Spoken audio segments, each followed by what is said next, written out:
Buckle up, guys. Today we are going to witness a courtroom moment that starts calm but quickly turns into something way more intense.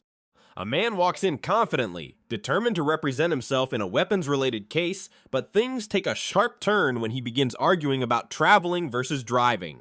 The judge immediately senses where this is headed, and what follows is the beginning of a tense legal clash where confidence meets courtroom reality. Stick around, because this case escalates faster than it... If you didn't really think that we didn't have jurisdiction, hang on. I had to take care of this matter because you know we have jurisdiction. I'm going to revoke your bond. If you don't sign it, I'm going to revoke your bond. Right? There's a big difference between a privilege versus a right. You have the right to walk. I have the right to travel, don't I? Yes, and you can walk your happy ass from one part to the other part. Not in a car, though. Good morning, Mr. Emmett. Do you have a lawyer today? No, representing myself. You are charged with unlawful carrying of a weapon. It looks like you also, out of the same charge, picked up a fraud as well. I mean, okay, you can represent yourself. It's your absolute right. I don't know how smart it is. Have you ever represented yourself before? Yeah, many times. How did that go? Many dismissals. For what kind of cases? Had a dismissal on unlawful carry before. And you represented yourself? Yes. In this court? Oh, well, I found no probable cause. That's why I got dismissed. You didn't represent yourself. I was representing myself, but the judge did find no probable cause. I found, was it me? No, it wasn't you. Well, I don't know. I think it was you. I found no probable cause. I think that was you. You didn't represent yourself for nothing, man. I did it. Why don't we delay it off a week? Are you working at this time? Yeah, and I stay in Austin. I don't live in Houston, so. What do you do for a living? I have my own business. Doing what? Resell clothing, audio production. How much money do you make a month? I can't tell you, but it pays the bills. You're very cryptic in all of your answers. We are now in court 5. In front of me, I have Eaton Emitum, case number 2522688. Would you please identify yourself for purpose of the record? The man Eaton Emitum. Yes, he has an open case in the 182nd. Looks like he made a $15,000 bond. With us, I am going to find there's probable cause to go forward. Do you have a Texas driver license? I have a U.S. private property number with the FMCSA. With my vehicle was on there. It was sticker tags, everything for my business, the Amazon Estates. That's with the Department of Transportation. Is that from the state of Texas or from where? This is federal. This is with the Department of Transportation. From what I know of the law, you need a Texas driver license to be able to drive. What's this case being tried on? That's what I'm trying to, because I kind of don't know what it's being tried on. It's criminal, civil, criminal, yeah. Right, in jail time, right? I believe so. Weren't you taken to jail? Yeah. So that wouldn't lead you to believe it's criminal, right? Yeah, but under common law, or is it military and tribunal? Because also with I've been waiting for something like this for so long. This is so much fun. I'm just trying to see what I'm being tried on, because what I was told with the U.S. side, I had to register with the state of Texas with the registration or licensing. I do have my own place with that vehicle too as well. So you need a license to drive, a Texas driver license. That's it. If you're going to drive a vehicle, it also has to be registered so that they know that you're driving the vehicle and that you own it or have the right to have that, so it's not a stolen vehicle. I own the vehicle and everything. When I was here the last hearing with the judge, like what he was saying, he said that when it had applied to me, but he was going to see what they were going to say about the other court, about the probable cause of stopping me, because he said registration when it had in the front license plate, when it had applied to me. It does apply. It applies to everybody. Everybody has to have a back license plate. They also have to have a front license plate. And so much, they also tell you where it has to be on the car. They regulate. You can't put it in the windshield. Hey, right. All right, guys, now things start heating up. After hearing the defendant insist that he has a constitutional right to travel without a driver's license, the judge pushes back hard, breaking down why insurance, registration, and responsibility matter in the real world. He even paints a brutal hypothetical involving accidents to drive his point home. Meanwhile, the defendant refuses to back down and doubles down on representing himself, creating a courtroom exchange that becomes equal parts surprising and strangely entertaining. State, yeah, right. They tell you where it has to be. You can't put it on the windshield. You can't put it on, like on what's it called, on the light. Got to be right there. They even tell you how many centimeters it's supposed to be from the street to the actual place on the car. That's how bad the state of Texas micromanages all these things. They even tell you how many damn centimeters it's got to be on the car. You can't drive. And that's it. Yeah, I did tell him I was traveling. I wasn't arguing with him, but I was traveling. I wasn't making commerce. I used to do medical transportation, so I'm kind of aware with licensing, the registration, and everything. That's why with my private vehicles, I did that with the U.S. DOT instead of the state. But I didn't know that was correct. You actually need a license. It doesn't matter whether you're saying you're conveying, whether you're traveling. It's a privilege. It's not a right. Right? There's a big difference between a privilege versus a right. You have the right to walk. I have the right to travel, don't I? Yeah, taking your happy-go-lucky feet. You want to travel? Take those 2 feet to travel, not in a car. Just what the 14th Amendment was saying, like, I have the right to travel. You do. Yes, and you can walk your happy ass from one part to the other part. Not in a car, though. Not without a license and insurance. What's on there from what I did this with the Department of Transportation. They said automobiles were on there, carrier, bicycles. They're wrong. I'm just telling you now, they're wrong. Whoever told you that, whoever, where you got that, it's complete. Because imagine this, Mr. Emiton, and I've seen this before. Imagine that you get into an accident, right? And you kill a 5-year-old kid. What's going to happen at that point? Whoever owns that car, the other people, they're going to come after you. They're not going to go after they're going to come after you. The first thing they're going to do is, do you have insurance? And if you don't have insurance, they're going to sue you. And then they're going to attach a lien on absolutely everything that you own to satisfy the judgment they get against you. You have insurance, liability insurance, so that if you ever get into an accident, you don't mean to do it. You didn't mean the kid. It's not an purposement. It was an accident. It's happened. You might be looking at your phone. You're looking at, this pretty girl that's walking across the street, and then boom. So the conveying, this, that, you need a license. You've got to have insurance. And we do it with every single person that comes in. Can I say for the unlawful carry, the possession of marijuana, the person that was in the vehicle told the officer it was legal hemp that they got from the store. They have receipts and everything in Texas. You can have legal hemp. They got it from the store. He even told the officer it was theirs. He pulled me out the car. He didn't ask for any paperwork. Now you're making the apples right. Now we got to test it. Is it weed? Oh yeah, is it hemp? Understand that takes time, but you also need a lawyer to represent you. I found my own discovery. I was representing myself pro se. And you can do that if you want. Yeah. But we have to go through a series of questions. I represented myself plenty of times. I had dismissals here from and for purposes of the record, so Mr. Emiton had a case with me here. It was actually June 7th of 2022. He was charged with another gun case, and that was with Victoriano. God, that was a TA too. And I found no probable cause in that case, right? So you didn't represent yourself in that case. I found no probable cause and they dismissed it. They didn't have to dismiss it, but they did dismiss it. So other than that case, have you ever represented yourself? Yeah, many times. I have dismissals all through here from Harris County. Traffic violations. You're welcome to do it, who's one of the worst, who's one of the best presidents that in history that you think about right now? To me, right now. You can't think of one good president that we've ever had? I don't know any. Abraham Lincoln, he wasn't good? All right, guys, this is where the stakes suddenly get very real. The judge stops entertaining side arguments and focuses directly on what's at risk, up to a year in jail. Despite repeated warnings about the dangers of self-representation, the defendant confidently turns down legal help. But then the conversation shifts into dangerous territory, jurisdiction. The judge challenges the logic head-on, asking a simple but powerful question. If the court has no authority, then why show up at all? Abraham Lincoln said something. He goes, you know what? He who represents himself has a fool for a client. That's what he said.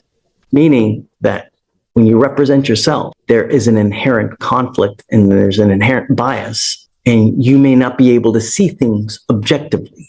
Meaning that you have your heart, you've got your soul into this case. So you may not be able to see from an outside position if they're saying something that makes sense. You're absolutely entitled to represent yourself. And if you want to do that, you're more than welcome to it. And I have no problem with you doing it. You need to understand, though, if you represent yourself, you can't come at a later day and say, you know what? I had ineffective assistance of counsel. My lawyer sucked. Well, you represented yourself. You now can't complain about that. You know, if you go to, you lose and I end up putting your butt in jail for a year, you can't complain. You're stuck like Chuck for a whole year because that's what you're facing. You're facing a year in jail. And I'm not here to put you through law school because I have way too much drama as it is. I don't need any more drama, right? So if you don't do it the right way, I'm going to shut you down, right? I like to be nice to people, but I'm not taking you to school.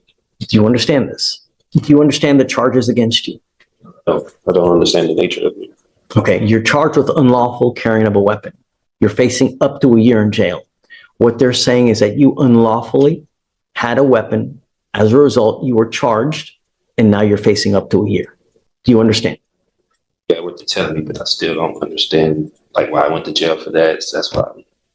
What do you not understand? The court procedures or No. I'm asking about the nature of charges. No, it's not. Don't talk about the procedures. Don't talk about the licensing, about the conveying. Yeah, I know I'm getting charged for unlawful carry.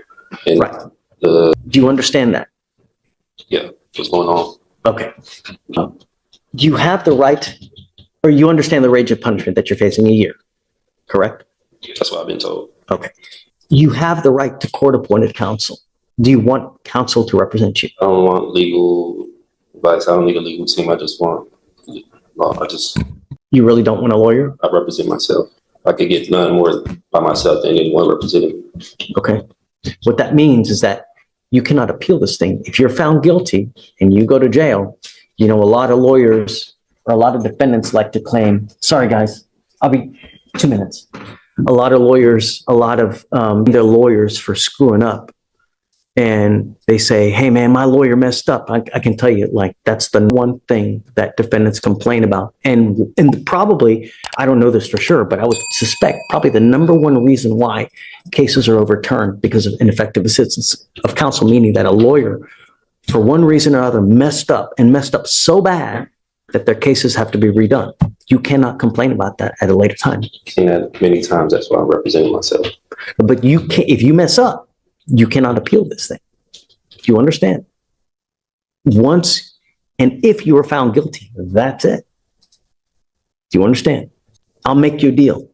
If at any time you want a lawyer, all you got to do is ask and I'll give you one. Really. If you ever feel like you're under the gun, that you feel like someone's taking advantage of you, I'm happy to give you a lawyer at any time. I want you to understand now, as a condition of your bond, though, I'm ordering you not to drive until you have a Texas driver license and a liability insurance. I'm ordering you not to drive.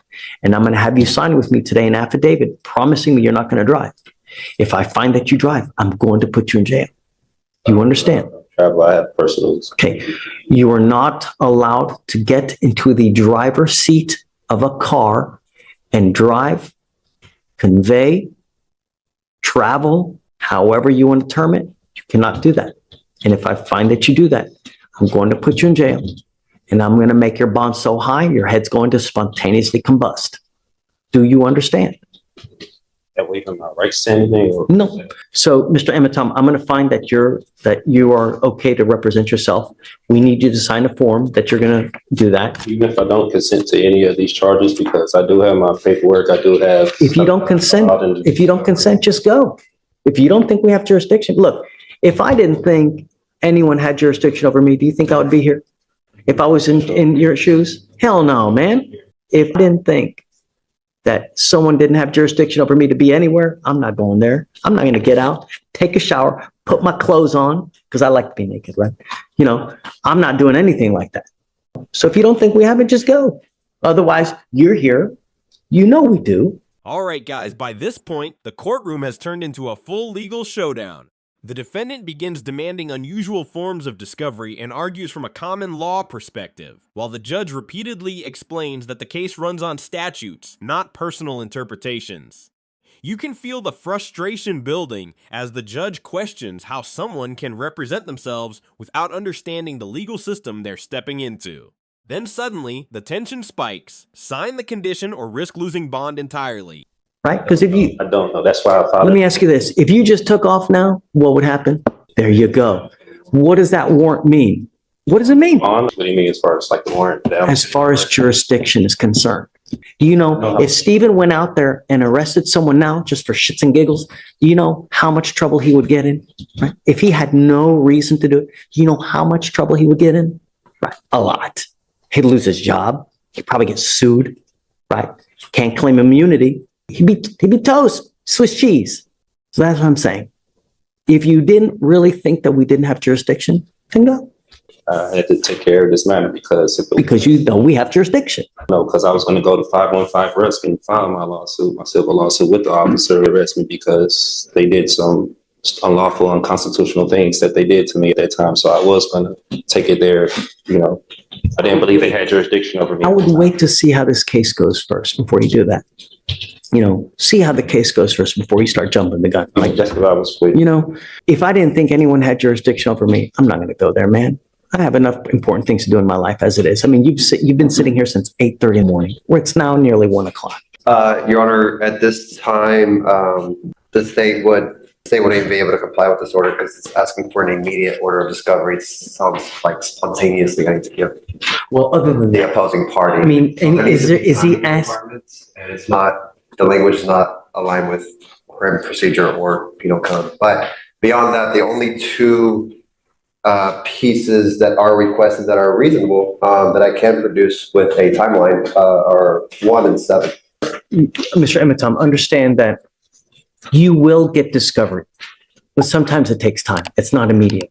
We can go down the list if you wish, but yeah, let's do it. I mean, we have 3, a true and complete original or certified alleged contract with wet ink signatures between the petitioner, the Harris County Superior Court, State of Texas, and or political subdivisions thereof may have law states that in order for the Harris County, and it's not even citing law, valid lawful contract between the petitioner, let them bring it forward for petitioner's inspection or immediately dismiss all charges.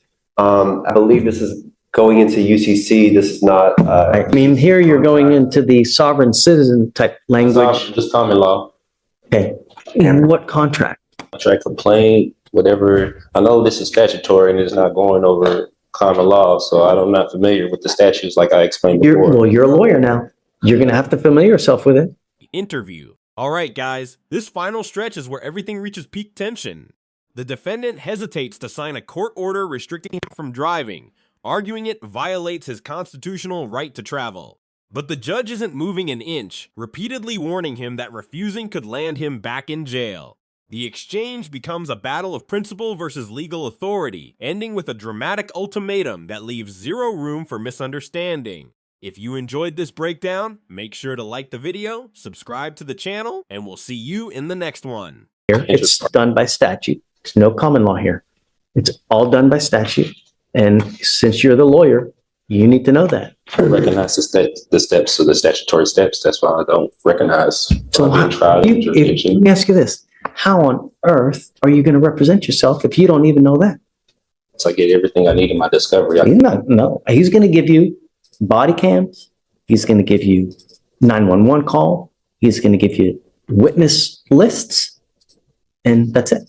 Hold on, just so he knows. So number 4, a true and complete original and or certified copies of the criminal record of the attorneys of record, judge, magistrate, pro tem, commissioners, witnesses, as well as all officers of this court. That doesn't apply here, really. I mean, my criminal history, you think I have criminal history?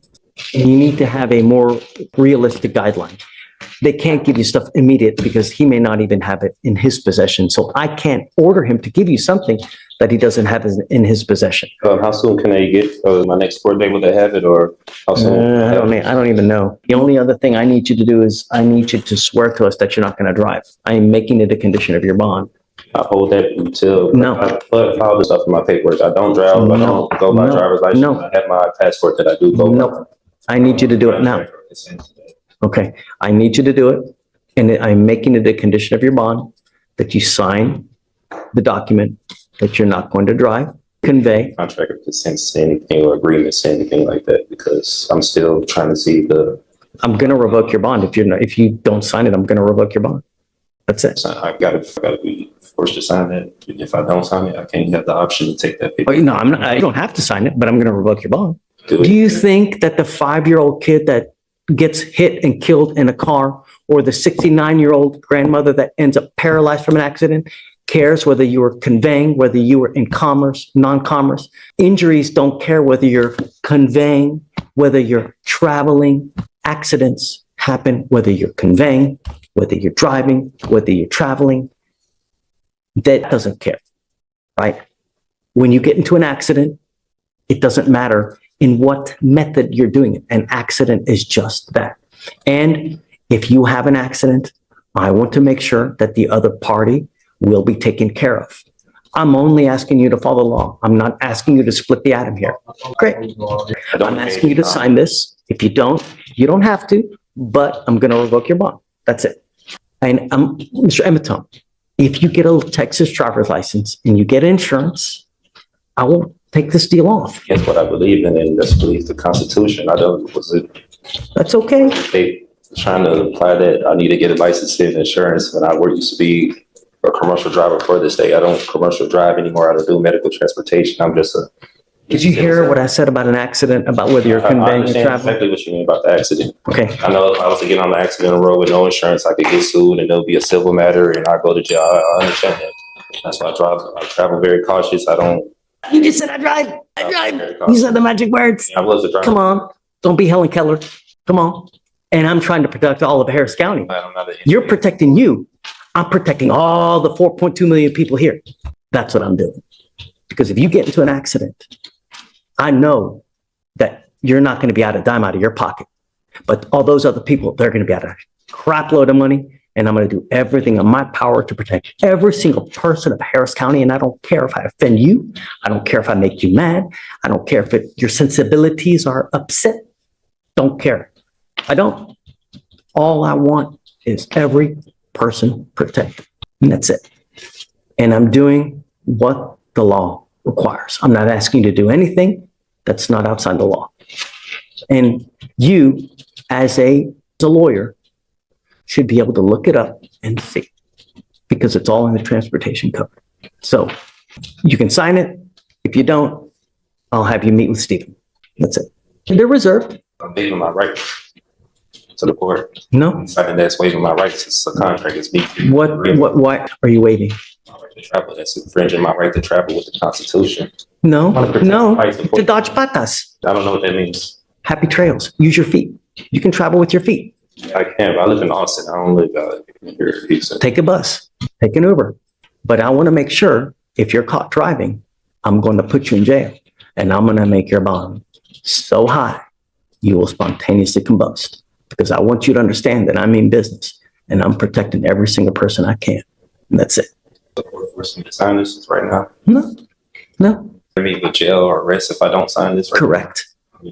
That is correct. That's correct. Imprisonment if I don't sign this. This is on the record. It's on a record. I have a reporter right here and it's on video. Can you file bond conditions as well? No driving without a license, please. This is it right here. That, and I'm going to have them file it just in so I can give you a copy as well.